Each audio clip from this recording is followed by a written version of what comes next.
Cześć, ja jestem Kin, a dzisiaj chciałabym Wam polecić komiks grozy i porozmawiać o wierszu, który mi się z nim kojarzy. Ice Cream Man to jest amerykański komiks, który niestety nie został przetłumaczony na polski. Mam nadzieję, że pewnego dnia zostanie, bo jest naprawdę dobry.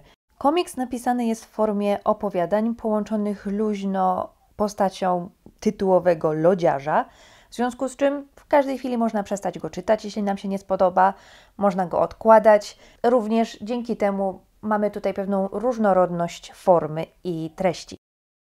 Autorzy biorą takie symbole kojarzące się z dobrobytem, z bezpieczeństwem, ze szczęśliwym dzieciństwem, czyli na przykład lodziarz na przedmieściu i zamieniają je w coś niepokojącego. Ale Ice Cream Man nie ma być takim potworem, którego po prostu mamy się przestraszyć, a raczej takim ucieleśnieniem ciemnych zakamarków duszy człowieka, naszych skrywanych żądz, naszych słabości, tego, co jest w ludzkiej naturze brzydkie i jest ukrywane pod płaszczykiem codzienności. I to właśnie ten kontrast pomiędzy id i ego, pomiędzy aspiracjami a rzeczywistością jest tematem przewodnim większości tych opowiadań. Dlatego bardziej niż strach, Ice Cream Man będzie wywoływał smutek, żal i niepokój egzystencjalny. Ale jednocześnie nie jest to po prostu wyciskacz łez, bo komiks przeplata smutne i poważne momenty z groteskowymi i śmiesznymi. I tak naprawdę nigdy tak do końca nie bierze siebie na poważnie. I przejawia się to też w formie tego komiksu, która moim zdaniem jest najciekawszą i najbardziej wartościową częścią tego doświadczenia czytelniczego. Autorzy ciągle eksperymentują z formą, ciągle zmieniają styl, bawią się konwencją, bawią się kolorami. Kolor na pewno jest dla nich ważny. To widać po tym, że kolorysta jest wymieniony na okładce razem z autorem i rysownikiem. Mamy tu też dużo gry słowem i odniesień, zarówno intertekstualnych, jak i metaodniesień. Jest to ogólnie bardzo inteligentny komiks, który może Was zaskoczyć, może wywołać pełną gamę emocji i utrzymuje bardzo dobry balans pomiędzy sakrum i profanum, pomiędzy prawdziwą emocją i takim chichotem losu. Okej, a o co chodzi z tym wierszem? Za każdym razem, kiedy myślę o tym komiksie, przypomina mi się cytat The only emperor is the emperor of ice cream, który pochodzi z wiersza Wallace'a Stevensa z 1922 roku. Znalazłam w internecie polskie tłumaczenie Imperator porcji lodów, no ale nie wiem, czyje ono jest. Jeśli ktoś wie, to proszę powiedzcie mi, bo ja nie mogłam znaleźć. W każdym razie tym tłumaczeniem będę się posługiwać, a wiersz kojarzy mi się z tym komiksem nie tylko dlatego, że oba mają lody w tytule.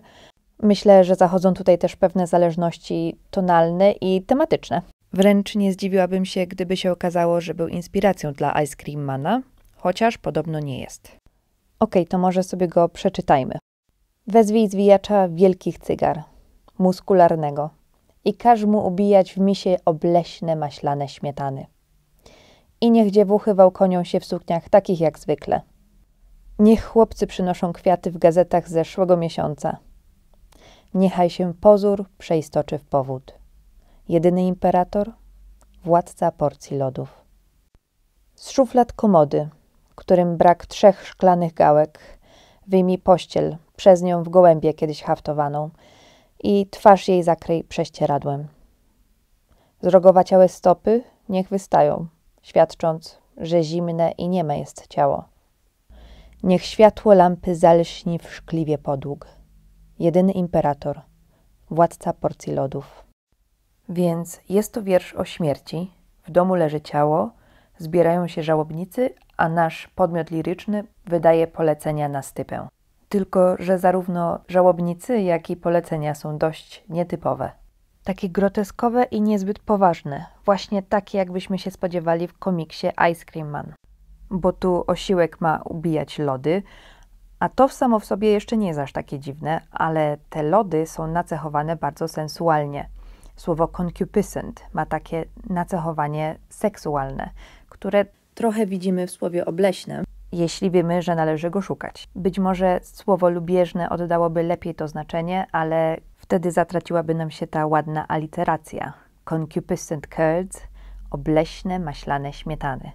I potem w następnej linijce znowu mamy takie sensualne nacechowanie, ponieważ wenches, czyli po polsku dziewuchy, ma takie znaczenie pracownicy seksualnej, więc jeśli one mają się wałkonić w sukniach takich jak zwykle, to w domyśle są one w negliżu. Następnie wzywa się kwiaty, ale nie są to kwiaty ładnie zapakowane, a zapakowane byle jak w jakieś gazety z zeszłego miesiąca. A kiedy będzie przykrywana zmarła, to mają wystawać jej brzydkie, zdrogowaciałe stopy. Więc tutaj tak samo jak w komiksie Ice Cream Man, ten temat śmierci jest traktowany tak nie do końca poważnie.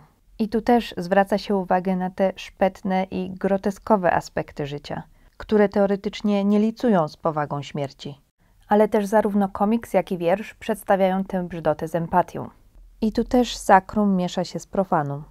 Zmarłej może nie zakrywa się stóp, ale zakrywa się jej twarz, zachowując jakąś jej godność. I używa się do tego zaskakująco sentymentalnej i wzruszającej pamiątki z młodości, z czasów, kiedy zmarła miała prawdopodobnie całe życie przed sobą i wyczekiwała go z nadzieją, haftując pościel, która w zamyśle pewnie miała być jej wianem. I wydaje mi się, że nie mamy patrzeć na te przygotowania do stypy z niechęcią i potępieniem.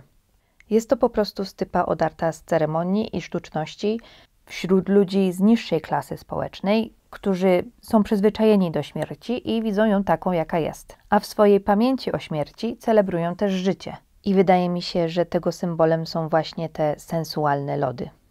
I tu przechodzimy do tego refrenu wiersza, którego ja właściwie dalej nie rozumiem i jest on dla mnie enigmatyczny.